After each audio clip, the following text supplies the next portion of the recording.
Tu crois probablement qu'il n'y a aucun lien entre la blessure d'humiliation et la dépendance affective. Alors détrompe-toi. En fait, quand on développe des blessures émotionnelles en nous, et notamment la blessure d'humiliation, c'est parce qu'on ne s'aime pas assez. Et on va se mettre dans des postures de dépendance affective dans nos relations pour la même raison, c'est parce qu'on ne s'aime pas assez. Alors, en ce qui concerne la blessure d'humiliation, c'est une blessure qui nous rend dépendants à un degré très élevé dans nos relations, parce qu'on s'oublie soi-même pour être aimé.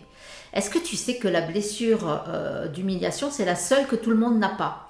Pour les 4 autres blessures, le rejet, l'abandon, la trahison et l'injustice, ça, ce sont des blessures que tout le monde a à des degrés qui sont propres à chacun. Alors, quand ta blessure d'humiliation est activée, tu portes le masque de masochisme. Et tu vas avoir des comportements du style, tu te dévalorises, tu te critiques, tu te punis toi-même, tu te rends indispensable aux autres, au point de t'oublier. Tu vas supporter beaucoup, tu crois que tu dois te sacrifier pour mériter l'amour.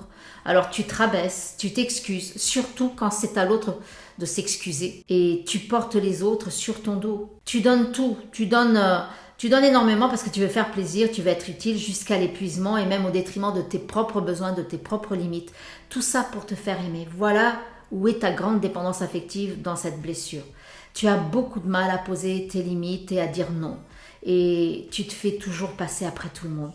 Et tu te dévoues excessivement. Tu utilises la nourriture pour compenser le manque d'amour, pour te réconforter et te récompenser, pour te punir quand tu te sens coupable et pour te défouler quand tu n'oses pas te faire respecter. Voilà pourquoi tu prends du poids.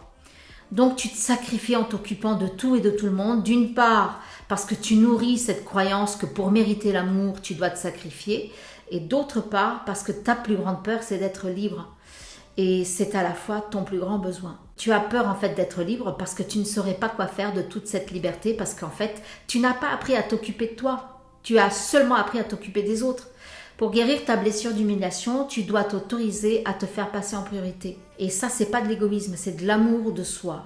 Et c'est un grand signe de responsabilité parce que quand on s'occupe de soi en premier, on est une charge en moins pour les autres. Et aussi, tu dois prendre conscience que tu n'as pas à te sacrifier pour être digne d'être aimé. Tu mérites l'amour et le respect en commençant par te l'octroyer à toi-même.